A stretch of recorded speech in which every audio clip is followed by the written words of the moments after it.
A lost human, a lonely alien girl, one journey, neither expected. The crash landing commander Jackson Reed had always prided himself on being prepared for anything the universe could throw at him. 20 years of deep space exploration had taught him that the cosmos had a particular fondness for the unexpected, the impossible, and the downright inconvenient. But as his ship, the Wanderer's Dream, spiraled out of control toward an uncharted world that shouldn't exist according to every star map he'd ever studied, even his vast experience felt inadequate. Warning: critical system failure detected, the ship's AI announced with infuriating calm. Hull breach in sectors 7 through 12. Life support operating at 30% capacity. Recommend immediate evacuation to escape pods. Negative, Jackson grunted, his hands flying across the control interface as he fought to regain some semblance of control. The pods won't survive atmospheric entry in this electromagnetic storm. We're riding this one down. The storm that had caught his ship was unlike anything in the databases, a swirling maelstrom of energy that seemed to bend space itself, dragging vessels toward the planet below like a cosmic spider's web. Through the viewport, he could see the world approaching rapidly, a sphere of impossible beauty covered in what appeared to be crystalline formations that glowed with their own inner light. The atmospheric entry was brutal. The Wanderer's Dream screamed through layers of ionized gases, her hull plating glowing cherry red as friction fought to tear her apart. Jackson's vision blurred as G-forces pressed him deep into his command chair, but he held on, using every trick he'd learned to keep the ship from becoming space debris. The crash site he'd chosen, a relatively flat valley between towering crystal spires, rushed up to meet him with terrifying speed. The impact sent shockwaves through every bone in his body as the ship carved a furrow half a kilometer long through the alien landscape before finally coming to rest against what appeared to be a structure of living crystal. Silence fell like a physical weight. The only sounds were the gentle hiss of cooling metal and the steady ping of the emergency beacon automatically activating. Jackson's head throbbed in rhythm with his heartbeat as he slowly unbuckled his restraints, his fingers trembling from adrenaline and impact shock. A quick diagnostic of his injuries revealed nothing life-threatening. Bruises, minor cuts, and what would undoubtedly be spectacular discoloration across his ribs, where the safety harness had dug in. The atmospheric readings on his environmental suit showed the air outside was breathable, though with a higher oxygen content than Earth normal and traces of unknown gases. Well, he muttered to himself, gathering essential supplies from the emergency locker. At least I won't suffocate before I figure out what the hell just happened. The escape hatch opened with a hydraulic wheeze, and Jackson stepped onto an alien world that defied every assumption he'd ever made about planetary formation.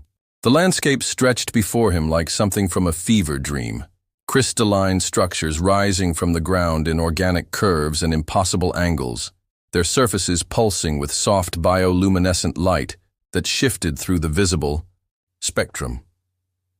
The sky was a canvas of deep purples and golds, painted with aurora-like phenomena that danced between the crystal formations. The air tasted clean but strange, with a metallic tang that reminded him somehow of the moment before lightning strikes. The gravity was lighter than Earth standard, making each step feel like a small bounce. In the distance, he could see what appeared to be a city, or the remains of one, its spires reaching toward the alien sky like frozen music. Standard protocol demanded he establish a perimeter, assess available resources, and maintain position until rescue arrived. But as Jackson began setting up his portable scanner, he felt something that made him pause. The unmistakable sensation of being watched. "Hello?" he called out, one hand moving instinctively to the plasma pistol at his hip. "My ship crashed. I'm not here to cause trouble." Trouble. The voice that answered came from behind him, soft and melodious, with an accent that seemed to flow like water over stone. "You are the first trouble this world has seen in centuries." Jackson spun around to find himself facing a figure that made his breath catch in his throat. She was humanoid, but clearly not human, tall and graceful, with skin that seemed to capture and hold starlight beneath its opalescent surface. Her features were delicate yet somehow ancient, as if carved by an artist who understood beauty in ways his species never could.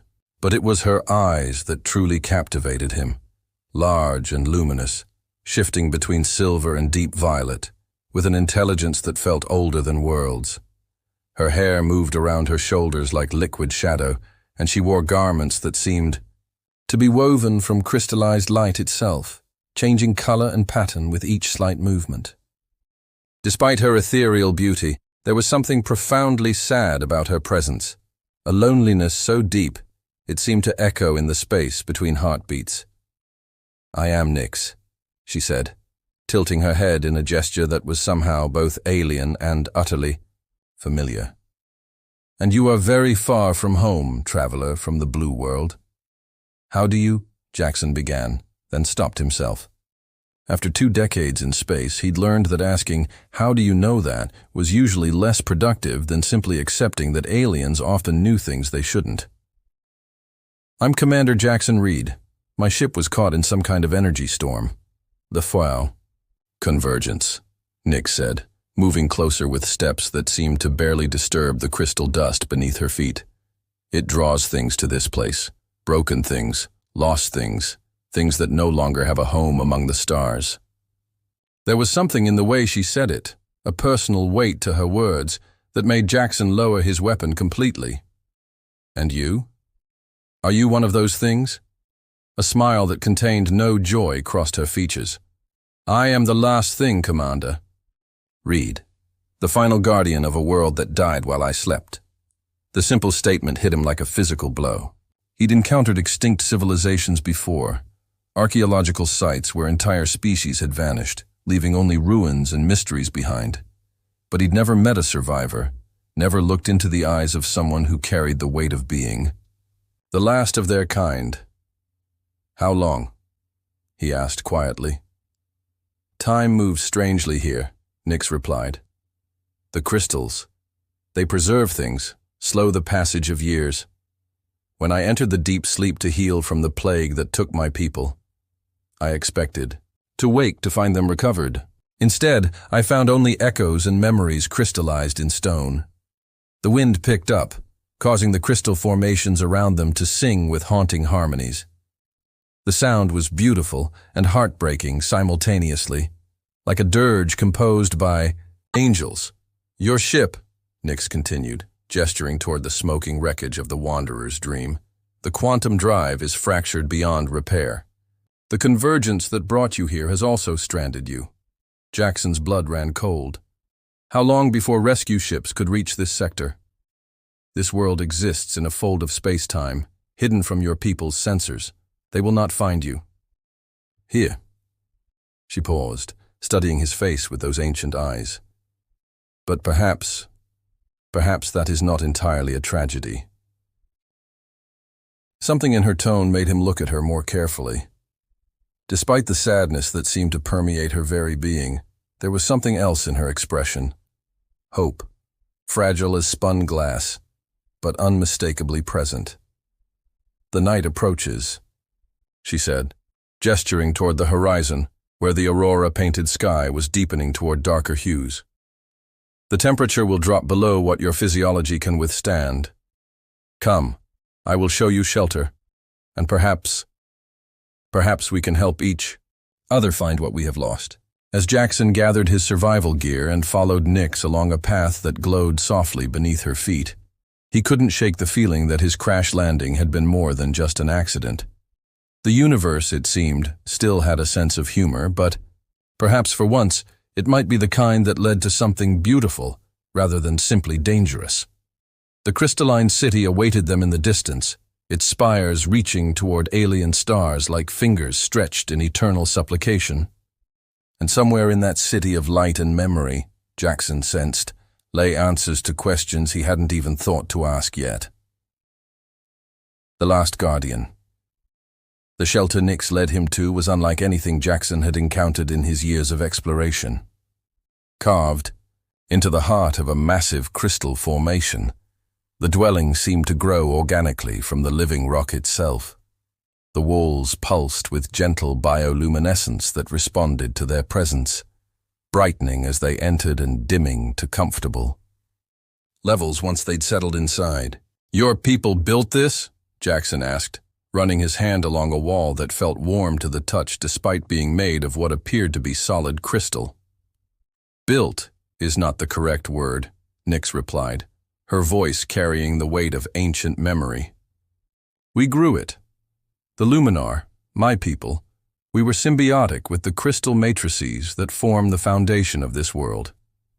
We could encourage them to take shapes that served our needs, and in return, we provided the bioelectric energy they required to flourish."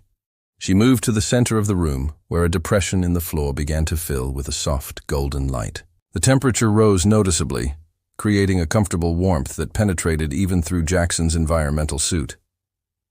"It's incredible," he said, genuinely awed. "I've studied dozens of extinct civilizations, but I've never seen technology this seamlessly integrated with biology." A shadow passed across Nyx's features. "Technology. Is that what you call it?" "We simply called it living." She settled gracefully onto what appeared to be a crystalline bench that molded itself to accommodate her form. "But perhaps that distinction is why we are gone, and your people spread across the stars." Jackson sensed the deeper pain behind her words and chose his next question carefully. "Will you tell me what happened to your people?" For a long moment, Nyx was silent, her luminous eyes focused on something far beyond the walls of their shelter. When she finally spoke, her voice was barely above a whisper. "We were explorers once, like you.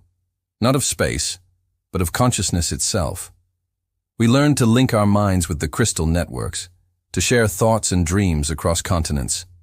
Our entire civilization became one vast, interconnected symphony of awareness."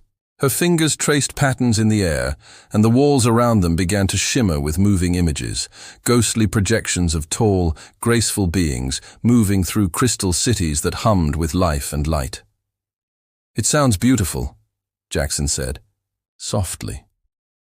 It was, Nyx agreed, tears that gleamed like liquid starlight beginning to track down her cheeks.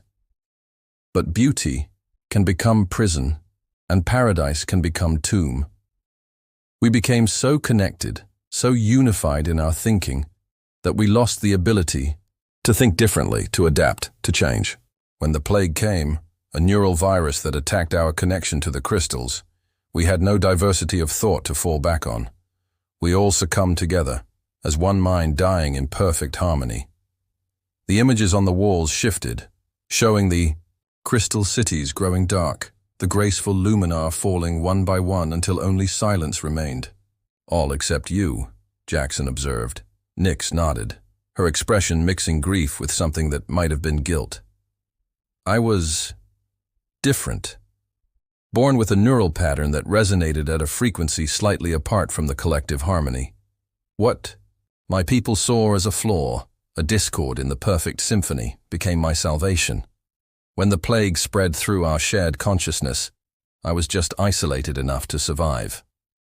"So you went into stasis to wait it out?" "I hoped the plague would burn itself out, that some of my people might recover as I had. I programmed the crystal chambers to wake me when the neural network showed signs of restoration." Her laugh was bitter as winter wind. "I slept for 3,000 of your years, Jackson. When I finally woke, I found nothing but echoes trapped in crystal, and the slowly fading memories of a dead civilization." The weight of her solitude hit him like a physical force. 3 millennia alone on a dead world, keeping watch over the crystallized memories of everyone she'd ever known. It was a loneliness so profound it made his heart ache in sympathy. "That's why you said I was the first trouble this world had seen in centuries," he said. "You've been alone all this time."